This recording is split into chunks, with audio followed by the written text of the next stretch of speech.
Good evening, Bahamas. Coming up tonight on our news.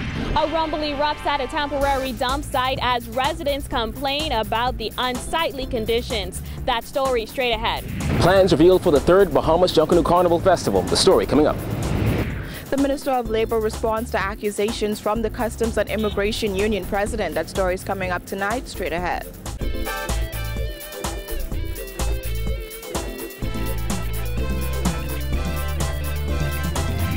Our news is brought to you by Alive, the nation's newest and best LTE network.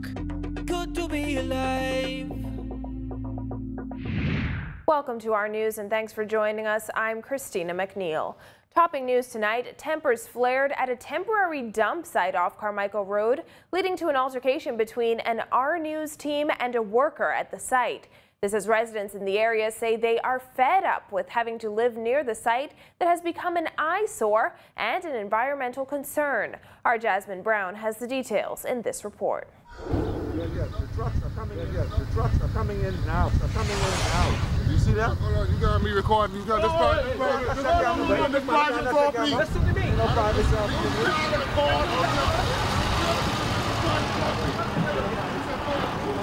You record on here. You can't be recording.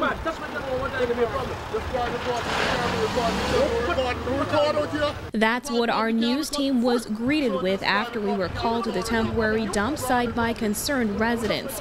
Things quickly spiraled out of control with one of the men attempting to shove our camera. As he continued to demand that we leave the government-owned property that is privately managed, the shoving turned to this. Record me now. As the heated exchange continued, site manager Ralph Hanna apologized on behalf of his staff and explained the many challenges they have faced managing the site over the past 5 months. It's very unfortunate that that it happened that way, and I apologize from my company and from what I can from the Department of Environmental Health Services. The 17-acre site located just off Carmichael Road is a temporary facility that was first set up to dispose of green waste during cleanup efforts following the passage of Hurricane Matthew last October. Environment Minister Ken Dorsett says it took on a bigger role following the massive dump fire earlier this month. It's not a new site. It is not going to be a medium-term or even long-term site. It's a temporary facility that we're using to divert waste away from the Nassau landfill until the fire is completely out. The construction and demolition waste will then be placed to the proper C&D facility at the site, and all of the green waste that is there will be mulched. But that explanation was not good enough for one area resident who says he is fed up with the conditions caused by the dump. All this garbage here, homes around here, homes over there. Look at all this mountain of garbage. As a resident, you know what I mean? I got to put up with this. You understand me? And my family, they talking garbage. I got to walk around here with a face mask. They talking garbage, boy.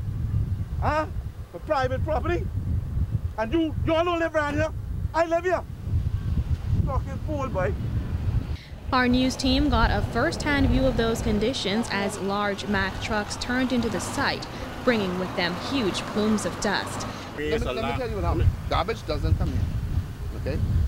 What our guys do is most instances they jump in the back of the trucks to make sure what's going in there. If you inform people as to what is going on and people know what is going on, they can say, okay, I feel comfortable because I heard from this gentleman that things are under control.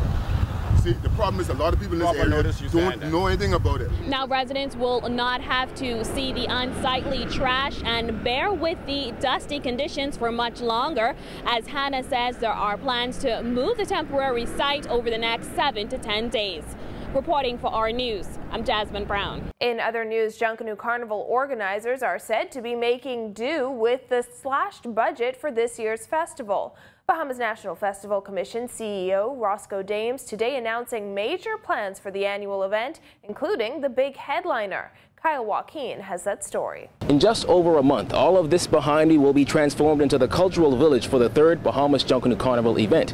Now, festival organizers are saying that although the government cut back on its carnival spending by some 50%, that means in no way that the festival will be of any lesser value.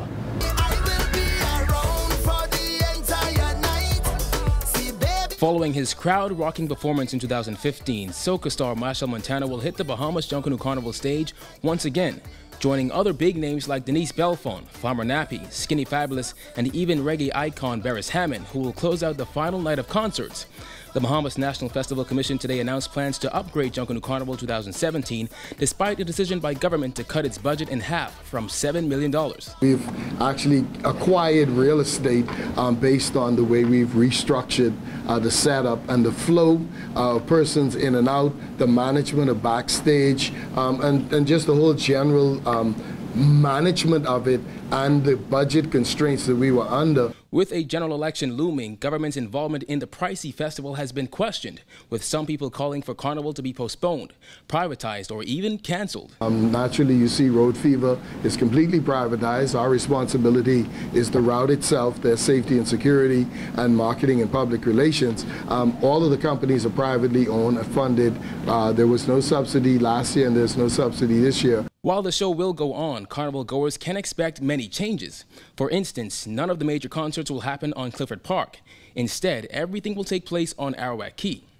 Now, as for the Road March route, that's shorter, running from the Kendall Isaacs Gymnasium onto Tony Williams Highway, north along Blue Hill onto Poinciana Avenue, up Nassau Street, and back into the Cultural Village. What we're doing with the Cultural Village is changing the entire layout of what you would have seen over the last 2 years to allow for a stage that you would have experienced on Clifford Park in that environment. As for the Music Masters competition, 20 songs and 16 artists have made it to the semifinals, set to take place in Grand Bahama on April 28th and 29th.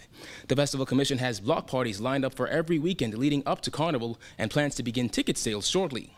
Now, local advertising for Carnival may be fairly late and low-key, but Dame says international marketing never stopped. 4 weeks of intense marketing and promotion is what the market, our domestic market, we strategically decided to keep the anticipation building. People wondering what's going to happen. It's all part of our marketing strategy. I'm excited, and I look forward to the fabulous lineup. I look forward to bringing new entertainment to the stage. Bahamas Junkanoo Carnival happens May 4th through the 6th. Reporting for Our News, I'm Kyle Joaquin. Well, the Free National Movement has pledged to get to the bottom of the Christie administration's handling of VAT and what it termed the abuse of the people's trust. In the latest episode of On the Record with host Jerome Sawyer, F&M Deputy Leader Peter Turnquest says he believes the Prime Minister missed the question Bahamians have been seeking the answer to since VAT was introduced. What we want to know is not only that what amounts are going into the consolidated fund, but we want to know what's coming out of the consolidated fund, i.e. how much are we spending on personal emoluments and for what purpose? How much are we spending on Carnival and for what purpose? Turnquest has dismissed the Prime Minister's presentation to Parliament as a shameful attempt to account for how more than $1 billion of VAT revenue has been spent. The whole idea of the value-added tax is to reduce that national debt. That's what was said to us. And though the government says that they're reducing the recurrent deficit, the national debt continues to accelerate at an unacceptable rate. And we have to do something about that. Turnquest wasn't alone in his beliefs. I know, for instance, that the type of analysis that they needed for value-added tax didn't take place and now is now taking place. We didn't, line up VAT with regard to customs duties and how those customs duties reduction, along with value-added tax introduction, would impact the main economy. And that's why I think we've been seeing a receding GDP over the last several years, because that type of analysis hadn't been done. And I think that moving forward, that two things have to happen with value-added tax. One, we need to put in place a central revenue agency that was supposed to monitor value-added tax. And a controller. And the controller. In addition to that, we have to do the necessary kind of analysis with regard to how VAT is being offset by customs duties and vice versa. Because while we're collecting taxes, we can't, harm the businesses that we're taking those taxes from.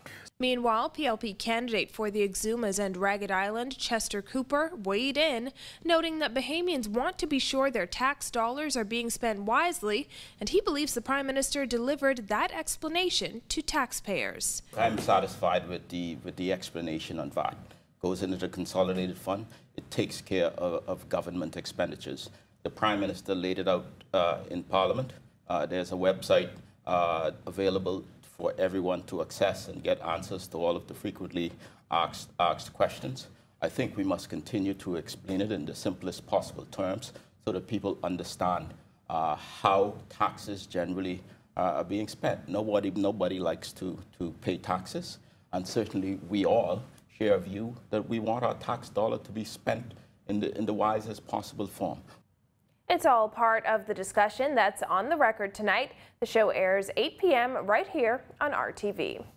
Meanwhile, Labor and National Insurance Minister Shane Gibson hit back at President of the Bahamas Customs Immigration and Allied Workers Union Sloan Smith over what he says is erroneous information regarding health coverage for members of the armed forces. Gibson accused the union leader of spreading false information. Giorgio Bain has that angle. The Minister of Labor and National Insurance, Shane Gibson, has accused Customs and Immigration Union President Sloan Smith of playing politics. Minister of Labor and National Insurance Shane Gibson has accused Customs and Immigration Union President Sloan Smith of playing politics. Following years of contentious negotiations, government and union officials met on Wednesday to discuss finalizing an industrial agreement. However, that went south, and the union president sent out a lengthy voice note claiming that the government was trying to force the union to sign away the medical coverage of its members. Smith warned that the same would happen to law enforcement officers. Minister Gibson essentially said the government will not sign an agreement without the national insurance component being placed in it. As you note, the document we saw circulated said basically that if you were to sign this particular document, within 6 months, that particular medical plan that we have will come to an end. Gibson dismissed that claim, telling parliamentarians last night that even the union president's advisors urged him to sign the agreement, which he said would include a clause that would guarantee their medical coverage does not change. He said the only difference is primary health care would be covered under national health insurance with the same access to the same facilities and physicians. Our employers feel as though we're desperate for something. Well, they got another thing coming. Because if this government is seeking to force us to sign away the rights of the workers, your families, the benefits that accrue to you under this current medical plan, they're saying nothing will change. Well, we beg to differ. And the reason we beg to differ is they could not explain to us what is this supplementary plan that they're speaking about. Smith made it clear, however, that his union would not accept the current offer, adding if the government does not address their concerns, another government will. However, Gibson assured officers that government has no intention of canceling their health insurance following the implementation of NHI. He urged the union president to stop spreading false information. Reporting for our news, I'm Giorgio Bain. Still to come on our news, firefighters battle a brush fire on Cowpen Road. Stay with us.